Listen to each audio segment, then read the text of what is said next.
Hello दोस्तों, नमस्कार। मैं हूं आपका दोस्त विजय और आज के इस ट्रेनिंग वीडियो में आपका बहुत बहुत स्वागत करता हूं, अभिनंदन करता हूं।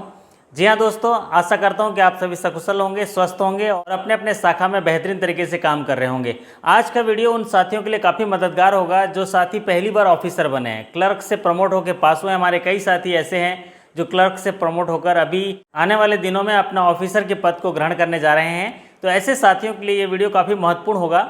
इंडक्शन ट्रेनिंग के तौर पे होगा कि कई बार क्या होता है कि हम जब ऑफिसर बन के जाते हैं तो हमें सही मार्गदर्शन नहीं मिल पाता है कि हमें एक्चुअल में करना क्या है, क्या जाके करना है। इसकी वजह से हमें काफ़ी कठिनाई होती है उस पद को ग्रहण करने के लिए। तो आज का वीडियो काफ़ी इंपॉर्टेंट होने वाला है उन साथियों के लिए जो पहली बार ऑफिसर बने हैं। आज हम बात करने वाले हैं इस वीडियो में कुछ इंपॉर्टेंट एरिया जहां पर इमीडिएट ध्यान देने की ज़रूरत है, इमीडिएट कंट्रोल में होनी चाहिए एज ए ऑफिसर। तो जी हाँ, आप सभी को पहले तो आप सभी को शुभकामनाएं कि आप नए पद को ग्रहण करने जा रहे हैं एज ए ऑफिसर। और बिल्कुल घबराने का नहीं है, पूरे आत्मविश्वास के साथ जाइए, मनोबल के साथ जाइए। ये जो आज का वीडियो है इसमें कुछ एरिया मैं बताऊंगा, इस पर इमीडिएट कंट्रोल जो आपका होना चाहिए, इस पर ध्यान से आप नोट कर लीजिएगा। तो एक्चुअल में होता है कि जब हम एक ऑफिसर जाते हैं तो हमें एक नया रोल मिला है अधिकारी के तौर पे। तो अधिकारी के तौर पे जब नया रोल मिला है और ज्वाइन करते हैं तो आपको कुछ इंपॉर्टेंट एरिया हैं जहाँ पर आपको कड़ी निगरानी करती है। आप सोचिए, आप नए पद को ग्रहण करने जा रहे हैं, एक चार्ज लेने जा रहे हैं, तो आपका मनोबल जो है एक कैप्टन की तरह होनी चाहिए। एक फ्लाइट को टेक ऑफ करने जा रहा है एक नई मंजिल की ओर, तो उस तरह का नज़रिया आपके पास होना चाहिए, जोश होना चाहिए, जुनून होना चाहिए। और आप जो हैं उस ब्रांच के सेनापति हैं। देखिए, ब्रांच मैनेजर जो है वो राजा है, तो आप उस ब्रांच के सेनापति हैं। तो आपका जो टेरिटरी है, सर्विस एरिया है, उसके बारे में पर्याप्त जानकारी आपके पास होनी चाहिए। उस एरिया की कड़ी निगरानी आपको होनी चाहिए, वहाँ के चप्पे चप्पे की खबर आप तक आनी चाहिए, ताकि आपको निर्णय लेना होता है, वहाँ पर जाके आपको एक बिजनेस करना होता है। उस एरिया के बारे में आपको पूरी तरह जानकारी होनी चाहिए, क्योंकि जिस तरह एक दिल होता है ना, उस शरीर में वो पंप की तरह काम करता है जो खून की सप्लाई को आने देता है और जाने देता है। ठीक उसी तरह एक ब्रांच जो है वो धन तंत्र के हार्ट की तरह है, दिल की तरह है, जो जहाँ से धन की सप्लाई है वहाँ से खींचता है और जहाँ देना सप्लाई करना है वहाँ पर जाने देता है। तो आपका महत्वपूर्ण रोल अदा होता है। उस जगह की जानकारी होगी तभी तो आप लोगों से पैसा ले पाओगे और ज़रूरतमंद लोगों तक दे पाओगे।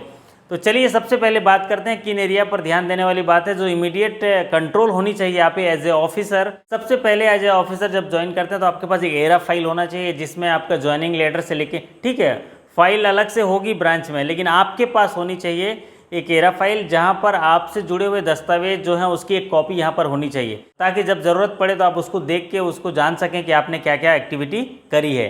तो सबसे पहली चीज़ जो आपको ध्यान देने हैं, जो आपके इमीडिएट कंट्रोल में होनी चाहिए, आपकी जानकारी में होनी चाहिए, वो है आरबीआई की लाइसेंस कॉपी। जी हाँ, ब्रांच ओपनिंग के लिए जो आरबीआई के लाइसेंस दिए जाते हैं उसकी जानकारी आपको ज़रूर होनी चाहिए कि किस तारीख को ये ब्रांच की ओपनिंग हुई थी, ब्रांच को आरबीआई का लाइसेंस मिला था। आप देखे होंगे हर ब्रांच में एक दीवार में टंगी होगी इसकी लाइसेंस की कॉपी। कई बार यहाँ दीमक लगी होती है और कई बार फाइल में भी अवेलेबल नहीं होती है, तो आपके पास इसकी कॉपी अवेलेबल होनी चाहिए आपके पर्सनल एरा फाइल में।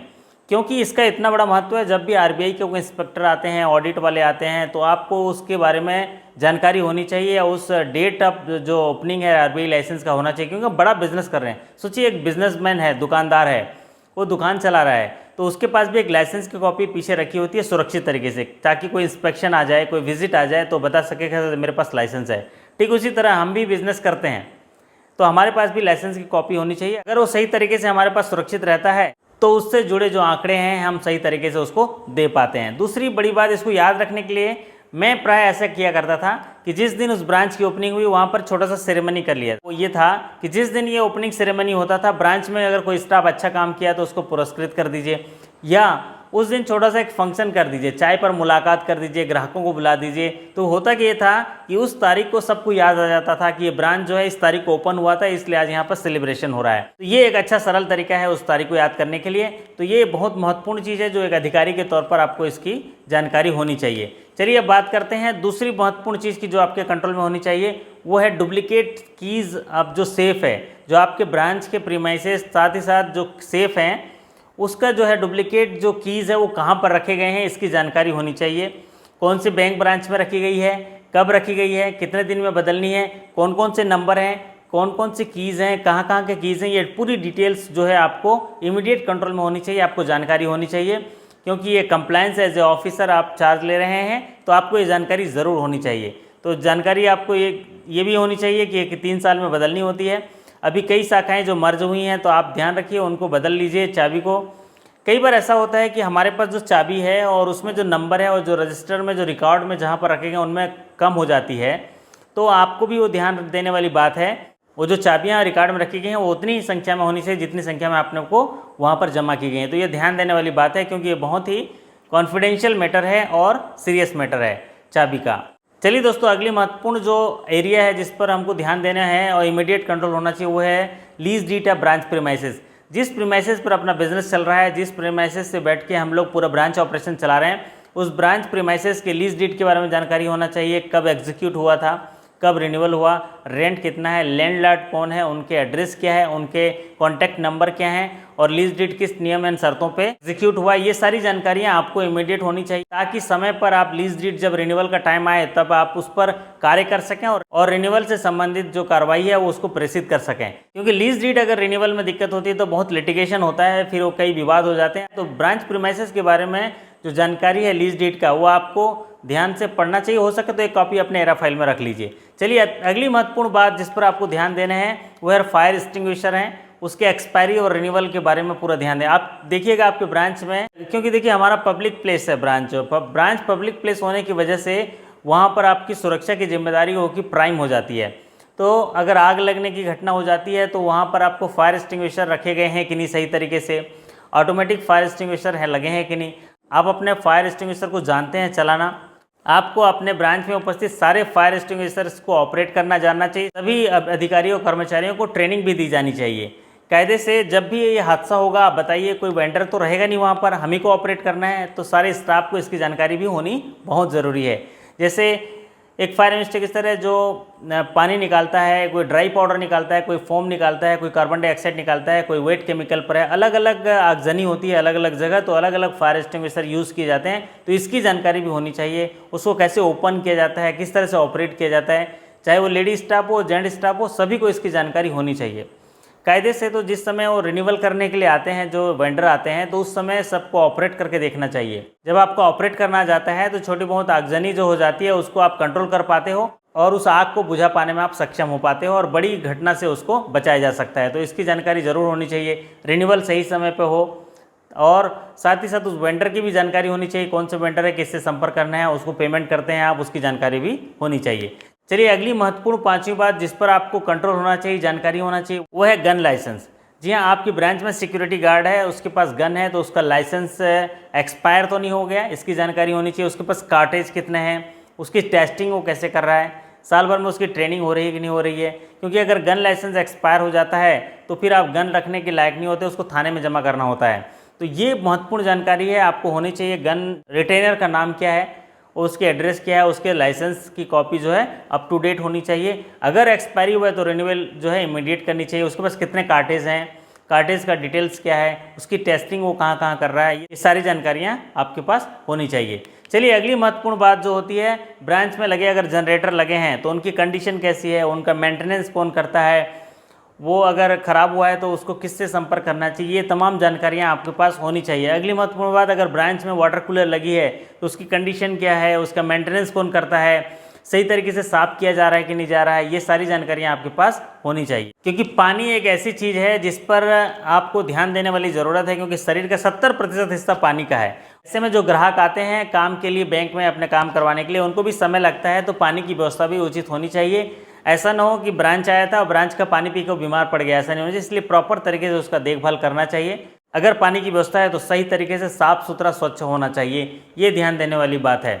चलिए, अगली महत्वपूर्ण बात जिस पर आपको ध्यान देने वाली बात है वो है बल्गरी अलार्म कंडीशन और उसके एएमसी के बारे में। जी हाँ, अगर आपकी ब्रांच में कोई सिक्योरिटी आइटम लगा है, जैसे अलार्म लगा हुआ है, तो उसकी कंडीशन क्या है, उसका डे मोड क्या है, नाइट मोड क्या है, ये सारी जानकारियाँ आपको होनी चाहिए। और वो ऑपरेट कर रहे हैं कि नहीं, उनका सरप्राइज टेस्टिंग भी कर लीजिए और उसको रिकॉर्ड में लिखते भी जाइए कि इस तारीख को सरप्राइज टेस्टिंग की ये काम कर रहा है। चाहे वो बल्गरी अलार्म हो, चाहे वो सडन अलार्म जो आपके टेबल के नीचे लगे रहते हैं, ये सब आपको ऑपरेट कर रहा है कि नहीं कर रहा है, ये जानकारी ज़रूर होनी चाहिए। उनका कंडीशन क्या है, उनका एएमसी कौन देखता है, समय पर उसकी टेस्टिंग हो रही है कि नहीं हो रही है। क्योंकि पता चला एंड टाइम में जब ये वो कोई वारदात हुई तब उसी समय वो काम नहीं कर रहा है। चलिए अगली महत्वपूर्ण बात जिस पर आपको ध्यान देने की ज़रूरत है वो है सीसीटीवी। जी हाँ, condition and proper record keeping. CCTV किस तरीके से महत्वपूर्ण है आप देखिए, अभी हाल ही में सूरत में घटना हुई जिस पर एक पुलिस वाला जो है अचानक आके हमला बोल दिया और एक लेडी कर्मचारी पर उसने जानलेवा हमला कर दिया। तो ऐसे कंडीशन में देखिए सीसीटीवी का रोल कितना काम किया। अगर एक सीसीटीवी सही तरीके से काम कर रहा है तो हमारे लिए वो एक सुरक्षा की भाव लाता है और इस तरह जो कोई घटना होती है तो हम उसको सही तरीके से अपने रिकॉर्ड के तौर पे दिखा सकते हैं और उसके लिए वो जो है कार्रवाई की जाती है। जी हाँ, इसमें इमीडिएट एक्शन देखिए सीसीटीवी की वजह से वित्त मंत्री तक के वहाँ पर एक्शन लेना पड़ा। जी हाँ, सूरत की घटना में देखिए सीसीटीवी की जो रिकॉर्डिंग है, फुटेज है, उसको वायरल किया गया और उस वायरल होने की वजह से इमीडिएट वो जो व्यक्ति हैं उन पर कार्रवाई की जा सकी और उस फुटेज को रिकॉर्ड के तौर पर वो प्रस्तुत कर रहे हैं। जी हाँ, ये क्या होता है सीसीटीवी आपके कौन कौन से प्राइम जगह हैं जहाँ पर सीसीटीवी लगना बहुत ज़रूरी है। कैश से रिलेटेड हैं, कस्टमर आ रहे हैं और जहाँ भी कस्टमर इंटरेक्शन हो रहे हैं वहाँ पर सीसीटीवी सही तरीके से ऑपरेट कर रहे हैं कि नहीं कर रहे हैं। नाइट विजन कैमरा आपका काम कर रहे हैं नहीं कर रहा है, क्योंकि यहाँ पर हर एक दस्तावेज जो है फाइनेंस के तौर पे है। एक कागज़ भी पड़ा है तो रुपए के तौर पे है और कोई कस्टमर भी आ रहा है तो उसमें सुरक्षा की भावना होनी चाहिए, उसका कोई चीज़ मिसिंग नहीं होना चाहिए। तो सीसीटीवी होने की वजह से आप सही तरीके से उसकी देखभाल और निगरानी कर सकते हैं, या अगर कोई अपराध होता है तो अपराध को आइडेंटिफाई कर सकते हैं और जांच करने के लिए बहुत आसानी हो जाती है। इसी तरीके से अपने एफआईआर में या पुलिस केस में या किसी भी तरीके से जांच होती है तो उसमें इसका सही तरीके से आकलन किया जा सकता है और अपराधी तक पहुंचा जा सकता है। तो सीसीटीवी का कंडीशन, प्रॉपर रिकॉर्ड कीपिंग आपको ध्यान देने की ज़रूरत है। कितने दिन का रिकॉर्डिंग हो रहा है, 90 दिन की रिकॉर्डिंग हो रही है कि नहीं हो रही है। अगर नहीं हो रही तो वेंडर कौन है, वेंडर कौन देखता है, इसकी जानकारी आपको होनी चाहिए। चलिए अगली महत्वपूर्ण बात है कि आपको अपने नियरेस्ट पुलिस स्टेशन के बारे में जानकारी होनी चाहिए और उसके नंबर होने चाहिए, उनके लाइसेंसिंग भी उनके साथ होनी चाहिए, क्योंकि अगर कोई वारदात ऐसी होती है तो आप उनसे संपर्क कर सकें और उनसे मदद मांग सकें। क्योंकि जब हम काम करते हैं तो अपने काम में ही उलझे रहते हैं, लेकिन अगर ऐसी कोई अप्रिय घटना घटित होती है तो हमारे पास पुलिस स्टेशन का नंबर नहीं हो तो बहुत दिक्कत होती है, तब तक बड़ी कोई घटना न घट जाए। इसलिए इमीडिएट आपको पास नियरेस्ट पुलिस स्टेशन का, नियरेस्ट फायर ब्रिगेड का और कोई भी बड़े अधिकारी हैं, एसडीएम हैं, कलेक्टर हैं, इनका नंबर ज़रूर होना चाहिए इन ऑफिस का, ताकि आप उनको सही तरीके से लाइसेंसिंग कर पाएंगे और उनको जानकारी दे पाएंगे और उनसे मदद ले पाएंगे, ताकि आपको सुरक्षा की भावना महसूस हो सके। आपके नियरेस्ट पुलिस थाने की जानकारी आपको होनी चाहिए, साथ ही साथ वहाँ के स्टाफ के भी पर्सनल नंबर आपके होने चाहिए। उनके कभी मीटिंग में बुला लिए, कभी ब्रांच में बुला लीजिए, चाय पे मुलाकात कर लीजिए, ताकि उनसे लाइसेंसिंग होने से क्या होता है आपके कुछ ऐसे घटनाएं जो होती हैं, अप्रिय घटनाएं, उनसे बचा जा सकता है या एक दूसरे को वो समझ सकते हैं और एफआईआर करने में काफ़ी दिक्कत का सामना न करना पड़े। चलिए अगली महत्वपूर्ण बात जिस पर आपको ध्यान देनी है, आपके ब्रांच में जितने भी हार्डवेयर लगे हुए हैं, चाहे वो एसी लगे हुए हैं और इलेक्ट्रॉनिक मशीन्स लगे हुए हैं, कंप्यूटर्स लगे हुए हैं, सर्वर लगे हुए हैं, तो उनकी एएमसी कौन देखता है, उनका वेंडर कौन है इलेक्ट्रॉनिक आइटम का, इसकी जानकारी आपको होनी चाहिए। जितने भी हार्डवेयर हैं उनके वेंडर कौन है, उनकी एएमसी क्या है, उनका मेंटेनेंस कैसे होता है, उनकी कंप्लेंट कैसे की जा सकती है, ये सारी जानकारियां आपके पास होनी चाहिए, ताकि ऐसी किसी परिस्थिति में आप सही तरीके से कंप्लेंट कर सकें या उसको रेक्टिफाई कर सकें।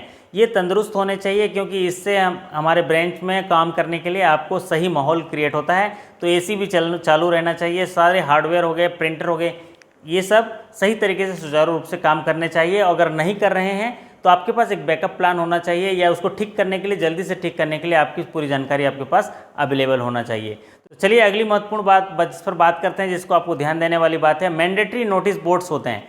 मैंडेटरी नोटिस बोर्ड जो BCSBI रूल्स के अनुसार होते हैं, the banking codes and standard boards of India की ओर से, तो वो मैंडेटरी बोर्ड्स होने चाहिए, जिसमें टाइम नॉर्म्स है, एक विड्रॉल करने के लिए कितना मिनट लगेगा, एक FD बनाने के लिए कितना मिनट लगेगा। साथ ही साथ यहाँ पर सारे जो मैंडेटरी बोर्ड्स हैं जो कस्टमर सर्विस से रिलेटेड हैं, वो आपके ब्रांच में लगे हैं कि नहीं, इसका ध्यान देने की ज़रूरत है।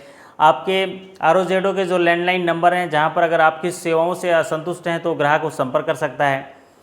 ठीक उसी तरह आप जो मैंडेटरी बोर्ड्स हैं, कुछ रेट ऑफ इंटरेस्ट हैं और वहाँ पर आपके बैंकिंग जो हावर्स हैं उसकी जानकारी है, ये सभी तरीके से वहाँ पर मैंडेटरी बोर्ड्स में होने चाहिए, इस पर ध्यान देने की ज़रूरत है। तो जी हाँ दोस्तों, ये थी कुछ महत्वपूर्ण एरिया जहाँ पर आपको इमीडिएट ध्यान देने की ज़रूरत है। मैं तो बोलता हूँ इतनी सारी चीज़ें आप अपने एरा फाइल में रख लीजिए। एज ए ऑफिसर आपको अपने अंदर आत्मविश्वास लाने के लिए ये सारी जानकारियाँ जो हैं आपका मनोबल बढ़ाएंगी, आपका उत्साह बढ़ाएंगी और आपका कॉन्फिडेंस बहुत अच्छा होगा काम करने के लिए। ये चीज़ें जो मैंने बताई हैं ये आपके एज ए ऑफिसर करियर में बहुत महत्वपूर्ण होती हैं और ये जानकारी के लिए एक ही बार आपको मेहनत करनी है। एक बार मेहनत की, अपने एरा फाइल में आ गया तो आप फिर फॉलोअप करके उसको अपडेट कर सकते हैं। सारी चीज़ें जो है महत्वपूर्ण हैं और कड़ी दर कड़ी हम बहुत सारी चीज़ें मैं बताते जाऊँगा। ऐसी ही बहुत ही महत्वपूर्ण चीज़ें छोटी छोटी वीडियो के माध्यम से मैं आपको बताते रहूँगा। मेरे साथ बने रहिए। आशा करता हूँ कि ये वीडियो आपको अच्छा लगा होगा और जिन जानकारियों के बारे में आज चर्चा करेंगे ये आपके आने वाले करियर में काम आएगा। अगर ये वीडियो आपको महत्वपूर्ण लगे तो इसको लाइक कर दीजिए। ऐसे ही बहुत सारे महत्वपूर्ण वीडियो के लिए बने रहिए मेरे साथ। जी हाँ, आप सभी के सकुशलता की कामना करते हुए और सफलता की कामना करते आपसे विदा लेता हूँ। फिर मुलाकात होगी अगले वीडियो के साथ। तब तक के लिए आपका धन्यवाद। नमस्कार। Thank you so much. सब्बा खैर।